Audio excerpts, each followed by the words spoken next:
Sponsored by Surfshark. It's their jubilation. He snarled with a sneer. Tomorrow is Christmas. It's practically here. Oh, now he starts rhyming.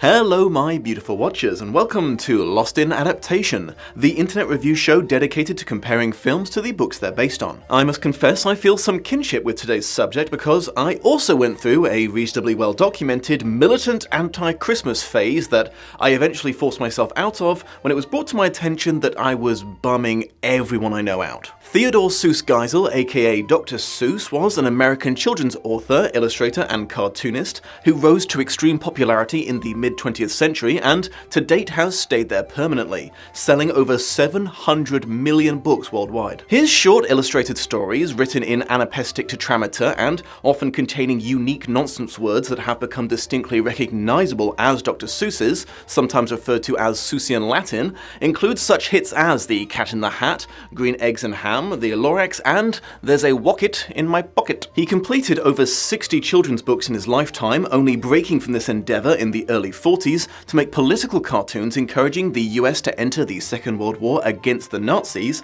then propaganda and training moves for the army when they eventually did. In case you were wondering, no, he wasn't really a doctor, or to be more precise, he wasn't when he chose the pen name. He was eventually awarded an honorary doctorate, which, amusingly, he felt was entirely superfluous, joking that he would now have to sign his books as Dr. Seuss. Modern drama brought the good not doctor's name back into the spotlight in 2021, as his estate announced that they would be discontinuing 6 of his books due to racially insensitive imagery, and the politically right-leaning part of the United States threw a major tantrum, babbling about censorship and cancellation, and making confused acts of protest like posting pictures of themselves reading Dr. Seuss books that weren't the ones being discontinued. Anyways, How the Grinch Stole Christmas! Was published in 1957 and is regarded to be one of his best works and one of the most beloved children's books of all time. The plot takes place in a town called Whoville, populated by a humanoid race of beings called the Who, established in a previous Dr. Seuss book to be subatomic people who live on a planet the size of a speck of dust, which is also called Whoville. As you can see, the Seussian extended universe was jumping the shark a good 70 years before Marvel. Anyways, this particular town of Who's is unanimously obsessed with Christmas, with the single exception of the Grinch, a furry creature who lives alone with his dog Max at the top of a nearby mountain, and for unconfirmed reasons hates the holiday so much he decides to steal all of the material things relating to it, only to discover that he has utterly unhindered the Who's happiness, causing his heart to grow 3 sizes and fill him full of Christmas cheer, so he returns what he took and joins the Who for Christmas dinner. Fun fact, a character called the Grinch had also already appeared in the Seussverse a few years before in a poem titled The Hubbub and the Grinch, although there doesn't seem to be much connection between this character, a conman who sells pieces of string to people by convincing the rubes that it's more valuable than the sun itself, and the Christmas hater who would rise to fame later. Dr. Seuss claimed that the Grinch was a semi-self-insert character who represented his heartfelt belief that Christmas was becoming far too commercial and needed to get back to its simple roots of love, kindness, and togetherness, although not further back to the celebration of the birth of the Christian Messiah that it's named after, or all the way back to the pagan winter solstice that the Christians usurped it from, so basically reeling it in from stage 4 back to stage 3. This conscious desire to make the story as non-religious as possible eventually led to some difficulty with the ending, as it was apparently quite hard to write the Grinch's Christmas epiphany without it sounding like a come-to-Jesus moment and making Seuss sound like, in his own words, a second-rate preacher or some biblical truism. Focusing on the food aspect of the holiday on the final page was his eventual solution to minimizing possible theistic interpretations. Evidently you can't see Jesus in a big slab of meat. Aside from that though, it was allegedly a pretty easy project, encompassing only a few weeks of writing time. While it's not the main focus of this video, it is essential to mention the 1966 animated adaptation during any discussion of the Grinch. Director Chuck Jones, who had worked with Dr. Seuss during the war, convinced him to assist in the creation of a TV special based on his book. Boris Karloff was brought on to narrate and voice the Grinch, and composer Albert Haig and Dr. Seuss worked together to compose several songs to supplement the story, and they're generally considered to be absolute fucking bangers by one and all. As usual, I can't risk playing any of them for you on YouTube, but stick around for the end credits for the usual hilarious parody. It expands on the story without really changing anything. The Grinch goes into a little more detail about his hatred of Christmas, the main complaint being he finds the Who's celebration of it loud and obnoxious, and there's extended scenes including him abusing his dog Max by forcing him to pull his sleigh down the mountain, despite gravity clearly being more than sufficient for the task. The impact of this TV show was, and remains to this day, so great it eclipsed its own source material despite the popularity of the book, and it tends to be what people think of first when they think of the Grinch. Not surprisingly, all future attempts at adaptations would end up taking as much, if not more, influence from this version as the original.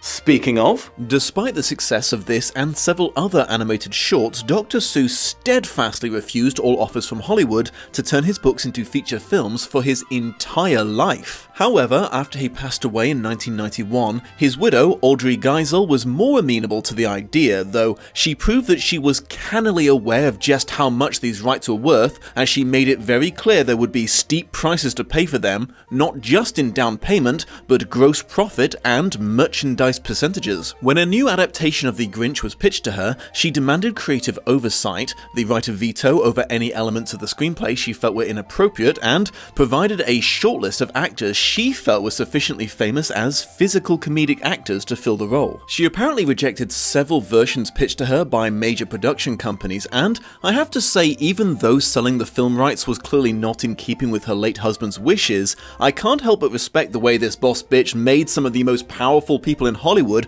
come crawling to her on their hands and knees. Universal Studios eventually talked Ron Howard into negotiating with the Dowager Queen Seuss. I'm not sure if she was a Happy Days fan or if he just rolled a high persuasion check, but she gave him the golden ticket, and How the Grinch Stole Christmas, no exclamation point, came out in the year 2000. It was directed by Howard, who also co-produced with Brian Grazer, with screenplay by Jeffrey Price and Peter S. Seaman. Seuss's state-approved Jim Carrey got the titular role, future rock star Taylor Momsen was cast as the only other named character from the book, Cindy Lou Who, Anthony Hopkins narrated, and Jeffrey Tambor, Christine Baranski, Bill Irwin, and Molly Shannon made up the more notable supporting cast. By all accounts, filming was a difficult experience for many involved. Jim Carrey apparently lacked the patience required for the 8 hours of makeup application required before every shoot, and the Grinch bodysuit was made out of oppressively thick, real yak's hair dyed green. Carrey would later describe wearing the getup as like being buried alive, and admit to taking out his frustrations through acts of violence, like kicking a hole in his trailer and ripping the suit off during filming. After his makeup artist quit because of this alleged aggressive and rude behavior, Grazer supposedly calmed things down by hiring a CIA operative trainer to teach Carrey mental and physical techniques originally intended to resist torture so he could keep his emotions under control while dealing with the immense discomfort of the costume. Amusingly, according to Carrey, he also told him to just smoke a shit ton of cigarettes every chance he got. The film was an indisputable box office success, but received mixed reviews from critics, almost all of whom praised Carrey's performance but took issue with the plot and tone, or felt a lot of the jokes just fell flat for them. And of course, many people had strong opinions regarding its relationship to its source material and namesake, and so do I. Let's talk adaptation. Okay, what do we got? We got some Xmas-loving Who's, so far so good. The Grinch living that hermit lifestyle at the top of the mountain, okay, still on track. Disguising himself as Santa and Max as a reindeer to half-inch everything even remotely Christmas-related in Whoville, good, good. Hearing the Who singing Merrily Regardless and the resulting myocarditis. Check. Returning the stolen goods and carving the roast beast. Huzzah! Well, that was a surprisingly book-accurate 10 minutes.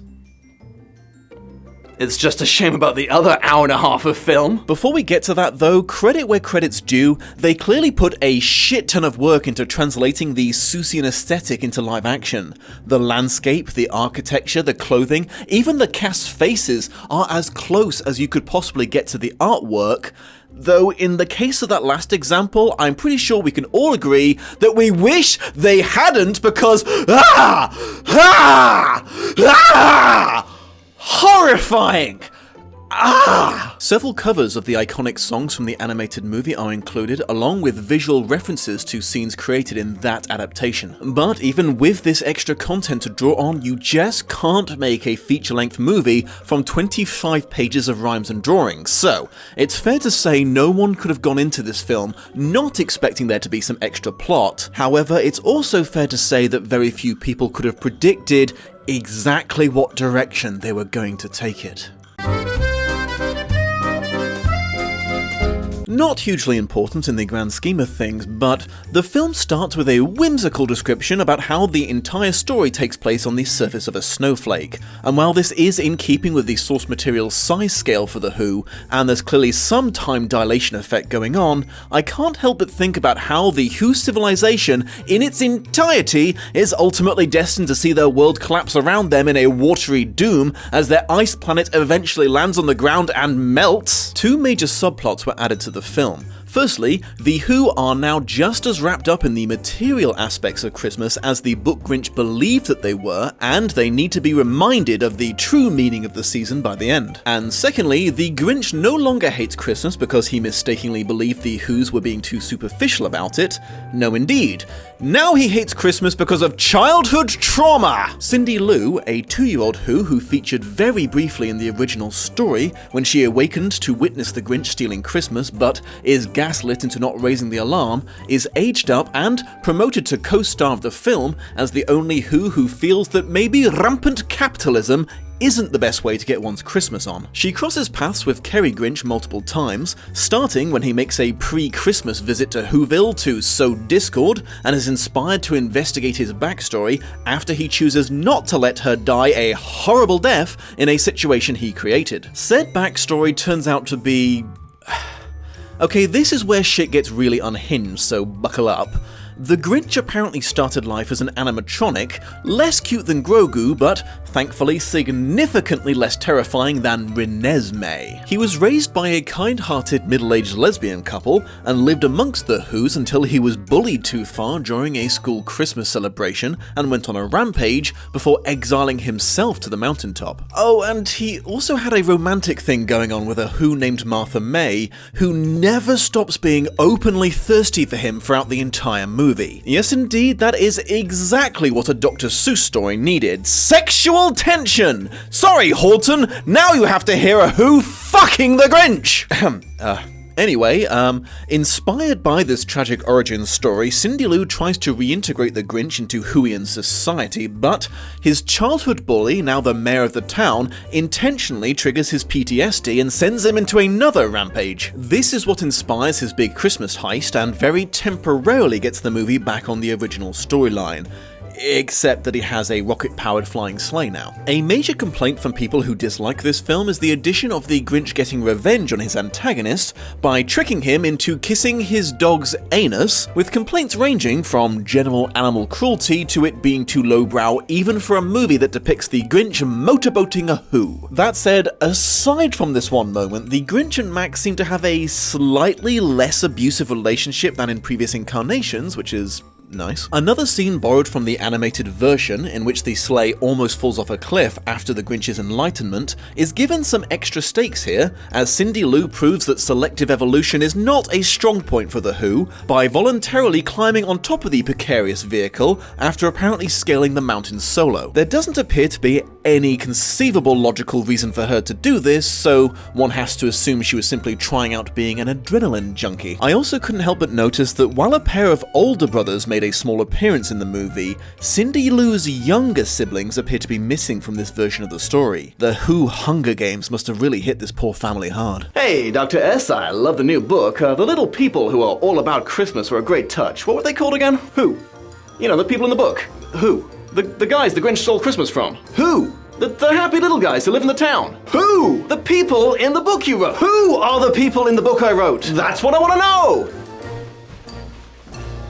And now, a quick word about this video's sponsor. Allow me to tell you a tragic story with a happy ending, my beautiful watchers. Since moving to the colonies, I have, on occasion, found myself craving some of my homeland's programming, only to discover the exact same streaming service on which I was enjoying it in Britain has not seen hide nor hair of it in the US. I learned that this is due to different distribution rights leading to certain shows being geo-blocked in certain nations, and I wept for my lost programming, until the shining knight of Surfshark came to my rescue. This noble VPN uses servers located in 100 countries around the world to disguise my IP address and trick these platforms into thinking I'm located, well, anywhere I wish to be, reuniting me with my sweet Anglo content. It's also proven invaluable for protecting my online activity, encrypting all incoming and outgoing information to shield it from the hungry eyes of those who wish to collect my data and sell it to the highest bidder. It comes with a 30-day money-back guarantee, so you can try it risk-free. And if you go to surfshark.deal/Dominic Noble and use the code Dominic Noble, you'll get 85% off a 2-year plan plus 3 extra months for free. So again, that's surfshark.deal/Dominic Noble and the code Dominic Noble. Final thoughts. Allegedly, the widow Seuss used her powerful right of veto to block a joke about a Jewish family of Who's. I don't have the full details, but from context, it looks like the Grinch was going to be confused that they had no Christmas tree to steal until he found out that their family name was Whosteens. She also apparently objected to multiple sexual innuendos in the script, which means that the movie with the canine bum smooch and the MILF Who Tits was the toned down version. Let that sink in and then haunt you forever. That said, I can't pretend that I don't personally quite enjoy this film, but I've always been a Jim Carrey fan, which kind of sums up the cornerstone of this film's success as a film, but its failure as an adaptation. In short, it could not be more clear that this was always intended to be a Jim Carrey film first and a Dr. Seuss adaptation second. Every moment of the script is written around giving Jim Carrey the opportunity to be as Jim Carrey as possible, which, to be fair, has always been the key to success in every film that man's ever been in. Obviously, financially this approach paid off, and like I said, I can't help but enjoy this film, but knowing, or worse yet, loving the source material would most definitely be a hindrance, not a help here, which is an inescapably damning indictment of its quality as an adaptation. The Grinch got several more chances at branching into other entertainment mediums in subsequent years. A musical stage version briefly toured in the US in 2007, then was adapted for TV in 2020, and in 2018 a computer-animated feature film arrived with Benedict Cumberbatch voicing the lean green Christmas mean-y. And if you didn't enjoy any of these, don't worry, I am pretty confident in predicting that the continuing popularity of Dr. Seuss's books and early animated adaptations with every new generation guarantees there will be plenty of future Grinches all learning their lessons about the true meaning of Christmas, so just be patient. Thank you for joining me, my beautiful watchers. If you find yourself yearning for more Dom-related content, I've been working hard on making a ton of Patreon-exclusive content, including reviews and book-related video podcasts that you can access in their entirety for just $2 a month. If you would be kind enough to like, comment, and subscribe to help fend off the ever-present deadly menace of the YouTube algorithm, I would consider myself in your debt, and happy holidays.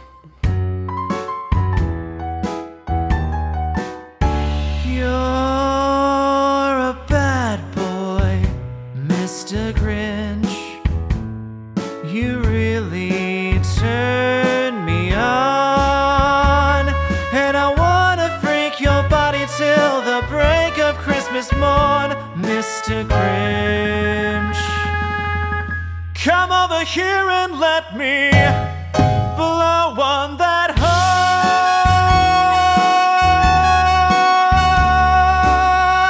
Much love and appreciation to my patrons of honor, Shelby Holtz, Quint, and April Mack. Shout out to Ilnej for the credits music, check out his channel for more parody and original songs, and a huge thank you to this video's editor, Sophia Ricciardi. Links to her work in the video description. Anapathetic tetameter. Eesh. All the way back to the quick. Another bloody helicopter. It's the third one. You fucking invading Switzerland? That doesn't make any sense, but I'm annoyed. In short, it could not be more clear. I don't know, I'm talking like Chandler Bing there.